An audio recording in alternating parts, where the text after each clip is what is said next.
കർത്താവ് നിങ്ങളോടുകൂടെ, അങ്ങേ ആത്മാവോടും കൂടെ. മർക്കോസിന്റെ വിശുദ്ധ സുവിശേഷത്തിൽ നിന്നുള്ള വായന. കർത്താവേ, അങ്ങേക്ക് മഹത്വം.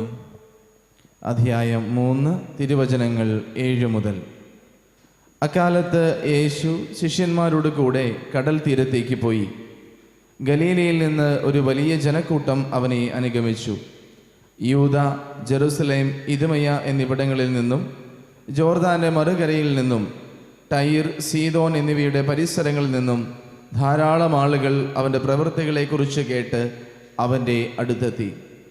ആൾത്തിരക്കിൽപ്പെട്ട് ഞെരുങ്ങാതിരിക്കുന്നതിന് അവൻ ശിഷ്യന്മാരോട് ഒരു വള്ളം ഒരുക്കി നിർത്തുവാൻ ആവശ്യപ്പെട്ടു. എന്തെന്നാൽ അവൻ പലർക്കും രോഗശാന്തി നൽകിയത് മൂലം രോഗമുണ്ടായിരുന്നവരെല്ലാം അവനെ സ്പർശിക്കാൻ തിക്കിത്തിരക്കിക്കൊണ്ടിരുന്നു. അശുദ്ധാത്മാക്കൾ അവനെ കണ്ടപ്പോൾ അവൻ്റെ മുൻപിൽ വീണ്, നീ ദൈവപുത്രനാണ് എന്ന് വിളിച്ചു പറഞ്ഞു. തന്നെ വെളിപ്പെടുത്തരുതെന്ന് അവൻ അവർക്ക് കർശനമായ താക്കീത് നൽകി. കർത്താവിൻ്റെ സുവിശേഷം. ക്രിസ്തുവേ, അങ്ങേക്ക് സ്തുതി. ഈശോയിൽ സ്നേഹം നിറഞ്ഞവരെ, ഈ ദിവസങ്ങളിലെല്ലാം സാമുവേൽ പ്രവാചകന്റെ 1-ാം പുസ്തകത്തിൽ നിന്നും മർക്കോസിന്റെ സുവിശേഷത്തിൽ നിന്നും നമ്മൾ വായിച്ചു കേൾക്കുകയായിരുന്നല്ലോ. ഇന്നത്തെ ആദ്യ വായനയിൽ ദാവീദിനെ പുകഴ്ത്തിപ്പാടുന്നത് കേട്ടിട്ട് അസൂയ പൂണ്ട സാവൂളിനെ നമ്മൾ കാണുന്നുണ്ട്. ഒരു സമയം സാവൂളിന് ചെയ്യാൻ പറ്റാതിരുന്നൊരു കാര്യം ദാവീദ് ചെയ്തു. തിരിച്ചു വന്നപ്പോഴേക്കും ദാവീദിനെ കുറിച്ചുള്ള കീർത്തനങ്ങൾ സാവൂളിൻ്റെ ഉള്ളിൽ ഭയങ്കരമായ സ്വാർത്ഥതയും അസൂയയും ഉളവാക്കി. ദാവീദിനെ കൊല്ലാൻ സാവൂൾ തീരുമാനിക്കുകയാണ്. ഈശോ മിശിഹായിൽ സ്നേഹമുള്ളവരെ, നമ്മളെ ഏറ്റവും അധികം നശിപ്പിക്കുന്ന നമ്മുടെ ആന്തരിക ഭാവമാണ്, തിന്മയാണ് അസൂയ. സുഭാഷിതങ്ങൾ 14:30 നമ്മൾ വായിക്കുന്നുണ്ട്, അസൂയ അസ്ഥികളെ ജീർണിപ്പിക്കും. യാക്കോബ് ശ്ലീഹ പറയുന്നുണ്ട്, അസൂയയും സ്വാർത്ഥമോഹം എവിടെയുണ്ടോ അവിടെ എല്ലാ ക്രമക്കേടും ദുഷ്കർമ്മങ്ങളുമുണ്ട്. എന്താണ് അസൂയ? ഇംഗ്ലീഷിൽ അതിന് 2 പദങ്ങളുണ്ട്. മലയാളത്തിൽ സ്വാഭാവികമായിട്ട് നമ്മൾ ഒരു പദമാണ് പറയുന്നത്. ഒന്ന് ജലസി, മറ്റുള്ളവർക്കുള്ളത് തനിക്കില്ല എന്ന് കാണുമ്പോൾ നമ്മുടെ ഉള്ളിലുണ്ടാവുന്ന അസ്വസ്ഥതയും വിഷമവും ഒക്കെയാണ്. അതെനിക്കും കിട്ടിയിരുന്നെങ്കിൽ നന്നായിരുന്നു, എനിക്കത് വേണം, എനിക്കില്ലല്ലോ പക്ഷെ അവനത് ഉണ്ടല്ലോ എന്ന് ചിന്ത.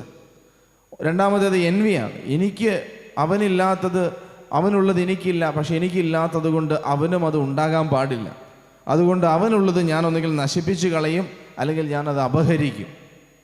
അത്രമാത്രം നമ്മുടെ ജീവിതത്തെ ദൈവത്തിൽ നിന്ന് അകറ്റുന്ന ഒരു അടിസ്ഥാന തിന്മയാണ് അസൂയ. പ്രിയമുള്ളവരെ, ഈ അസൂയയിലാണ് സാവൂൾ തന്നെ പൂർണ്ണമായിട്ടും നാശത്തിലേക്ക് നീങ്ങുന്നതെന്ന് വചനത്തിൽ നമ്മൾ കാണുന്നുണ്ട്.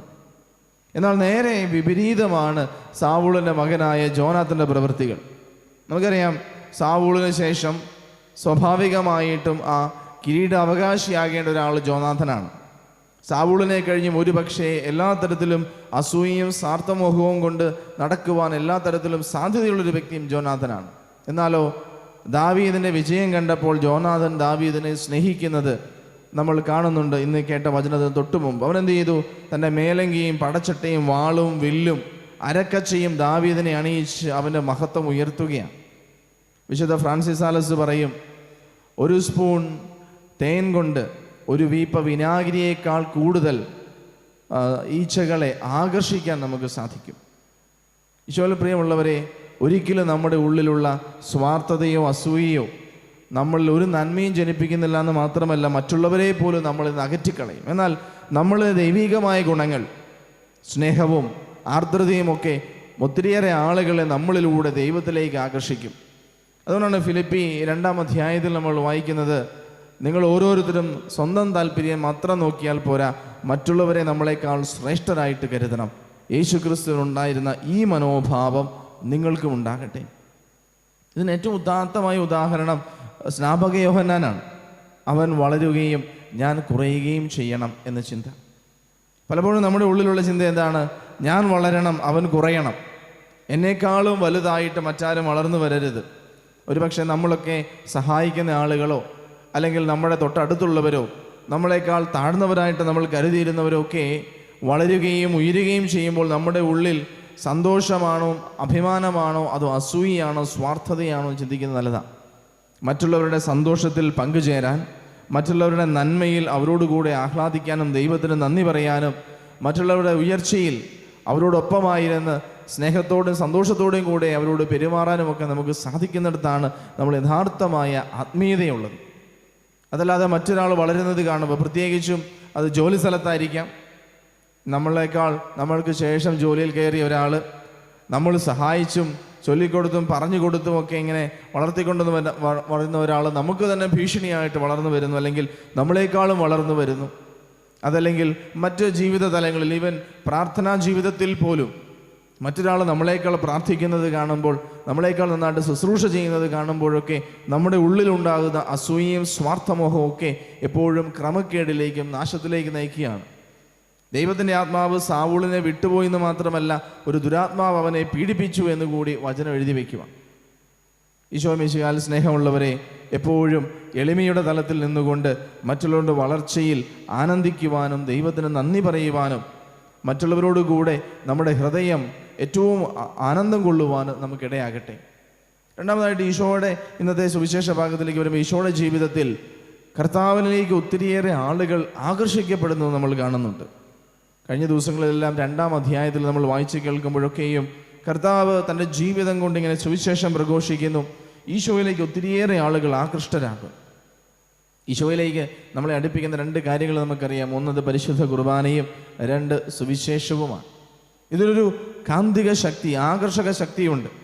അതൊരിക്കലും സ്വാർത്ഥപരമായിട്ടുള്ളതോ ലൗകികമായിട്ടുള്ളതോ കാര്യങ്ങളുടെ പേരിലല്ല. ചിന്തിച്ചാൽ അറിയാം, ചരിത്രത്തിൽ ഈശോയെ പോലെ ചരിത്രത്തെ സ്വാധീനിച്ചൊരു വ്യക്തിയോ ഈശോയെ പോലെ പിൻഗാമികളോ അനുയായികളോ ഉള്ള മറ്റൊരാളും ചരിത്രത്തിൽ ഉണ്ടായിട്ടില്ല. പക്ഷെ കർത്താവിന് സ്വത്തുണ്ടായിരുന്നില്ല, സമ്പാദ്യം ഉണ്ടായിരുന്നില്ല, വലിയ വലിയ ഡിഗ്രികൾ ഉണ്ടായിരുന്നില്ല, ഒരു സൈന്യം ഉണ്ടായിരുന്നില്ല. അവൻ ദേശങ്ങളോ മറ്റ് പ്രദേശങ്ങളോ ഒന്നും വെട്ടിപ്പിടിക്കുകയൊന്നും ചെയ്തില്ല. പിന്നെയോ കർത്താവിലെ ദൈവികത, ഈശോയിലെ ദൈവികമായ ഗുണങ്ങൾ, സുവിശേഷത്തിൻ്റെ ആത്മീയത, ഇതൊക്കെയും ആളുകളെ കർത്താവിലേക്ക് ആകർഷിച്ചതാണ്. വിശുദ്ധരുടെ ജീവചരിത്രം പരിശോധിച്ചാൽ നമുക്കറിയാം, ഈശോയിൽ വിളങ്ങി നിന്ന് ഏതെങ്കിലുമൊക്കെ പുണ്യങ്ങൾ ഓരോ വിശുദ്ധരിലും ഉണ്ടായിരുന്നു. അവരിലെ ആ ആത്മീയതയും ദൈവികതയുമാണ് മറ്റുള്ളവരെ ആ വിശുദ്ധരിലേക്ക് ആകർഷിച്ചത്. വിശുദ്ധ മദർ തെരേസായും വിശുദ്ധ ജോൺ മേരി വിയാനിയും വിശുദ്ധ പാദ്രെ പിയോയും വിശുദ്ധ അൽഫോൻസാമയും വിശുദ്ധ ചാവറയച്ചനുമൊക്കെ അവരുടെ ജീവിതത്തിൽ സ്വത്ത് കൊണ്ടോ സമ്പാദ്യം കൊണ്ടോ നേട്ടങ്ങൾ കൊണ്ടോ ഒന്നും ആളുകളെ ആകർഷിച്ചവരോ ദൈവത്തിലേക്ക് അടുപ്പിച്ചവരോ അല്ല. അവരുടെ ജീവിതത്തിലെ പുണ്യങ്ങൾ കണ്ടിട്ടാണ്, വിശുദ്ധി കണ്ടിട്ടാണ് ആളുകൾ അവരിലൂടെ ദൈവത്തിലേക്ക് ആകൃഷ്ടരായത്. ഈശോയിൽ പ്രിയമുള്ളവരെ, അതാണ് യഥാർത്ഥമായ ജീവിതത്തിൻ്റെ ആത്മീയത. ഈശോയിലുണ്ടായിരുന്ന പുണ്യങ്ങൾ, സുഹൃതങ്ങൾ എന്നിലും വിളങ്ങി നിൽക്കുമ്പോൾ, സുവിശേഷത്തിലേക്കും പരിശുദ്ധ കുർബാനയിലേക്കും ഞാനും ആകൃഷ്ടയാകുമ്പോൾ ഈശോയിലേക്ക് മറ്റുള്ളവരെ അടുപ്പിക്കുവാൻ തക്കവണ്ണം കൃപ കർത്താവ് എനിക്കും തരും. അവസാനമായിട്ട് വീണ്ടും വീണ്ടും ഈശോ ആവർത്തിക്കുന്ന ഒരു കാര്യം, പ്രത്യേകിച്ചും രോഗസൗഖ്യം കിട്ടിയവരോടും അശുദ്ധാത്മാക്കളെ പുറത്താക്കുമ്പോഴും എല്ലാം കർത്താവ് പറയുന്ന കാര്യം, തന്നെക്കുറിച്ച് ആരോടും പറയരുതെന്ന് അവൻ അവരെ കർശനമായിട്ട് ശാസിച്ചു. എന്തുകൊണ്ടാണ്? ഈശോ പബ്ലിസിറ്റി ഇഷ്ടപ്പെടാത്തത് കൊണ്ട് മാത്രമല്ല, തന്നെക്കുറിച്ച് തെറ്റായ ഒരു പബ്ലിസിറ്റി, തെറ്റായ ഒരു വിവരം മറ്റുള്ളവരിലേക്ക് പോകരുതെന്ന് ഈശോ ആഗ്രഹിച്ചു. അശുദ്ധാത്മാക്കളെ പുറത്താക്കുമ്പോഴും രോഗങ്ങൾ സൗഖ്യപ്പെടുത്തുമ്പോഴുമെല്ലാം ലഭിക്കുന്ന ആ ഒരു നന്മയെയോ അല്ലെങ്കിൽ ആ ഭൗമികമായതിലേക്കോ മാത്രം പേര് വെച്ച് ഈശോയിലേക്ക് ആരും ആകൃഷ്ടരാകരുത്. യഥാർത്ഥത്തിൽ അവിടുന്ന് മിശിഹായാണെന്നും കർത്താവാണെന്നും വിശ്വാസത്തിലും സ്നേഹത്തിലും ഏറ്റുപറഞ്ഞുകൊണ്ട് വേണം ഈശോയ്ക്ക് സാക്ഷ്യം നൽകാൻ. യാക്കോബ് 2:19 പറയുന്നുണ്ട്, പിശാചുക്കൾ പോലും ദൈവത്തിൽ വിശ്വസിക്കുകയും ഭയന്ന് വിറയ്ക്കുകയും ചെയ്യും. അവരുടെ വിശ്വാസത്തിൽ സ്നേഹമില്ല, അവർക്ക് അറിവ് മാത്രമേ ഉള്ളൂ. അവിടുന്ന് ദൈവമാണെന്ന് അവർക്കറിയാം. പക്ഷേ നീ എന്തിന് ഞങ്ങളുടെ കാര്യങ്ങളിൽ ഇടപെടുന്നു എന്ന് പറഞ്ഞ് അവിടെ നിന്ന് അകന്നു പോകുന്നൊരു വിശ്വാസം മാത്രമാണ് പിശാചുക്കൾക്കുള്ളൂ. പ്രിയമുള്ളവരെ, നമ്മുടെ വിശ്വാസം പൂർണ്ണമായിരിക്കട്ടെ, നമ്മുടെ വിശ്വാസം സമഗ്രമായിരിക്കട്ടെ, നമ്മുടെ വിശ്വാസം സ്നേഹത്തിലുള്ളതായിരിക്കട്ടെ. ഒരു മാജിക്ക് പ്രവർത്തിക്കുന്ന ഒരാളോ അല്ലെങ്കിൽ രോഗം സൗഖ്യപ്പെടുന്ന ഒരു ഡോക്ടറായിട്ടോ സമ്പത്ത് തരുന്നൊരു ബാങ്ക് പോലെയോ അപകടത്തിൽ ഓടിച്ചെല്ലാവുന്നൊരു ഇൻഷുറൻസ് പോലെയോ അല്ല ഈശോയ്ക്ക് ഞാൻ എൻ്റെ ജീവിതം കൊണ്ട് സാക്ഷ്യം കൊടുക്കേണ്ടത്. അവിടുന്ന് ഏക രക്ഷകനാകണമെന്നും ഏക കർത്താവാണെന്നും അവിടുന്ന് ദൈവമാണെന്നും അതരം കൊണ്ട് ഏറ്റുപറയുകയും ഹൃദയത്തിൽ വിശ്വസിക്കുകയും ജീവിതം കൊണ്ട് സാക്ഷ്യപ്പെടുത്തുകയും ചെയ്യാൻ നമുക്ക് സാധിക്കട്ടെ. ദൈവം നമ്മെ ഓരോരുത്തരെയും അനുഗ്രഹിക്കട്ടെ. ആമേൻ.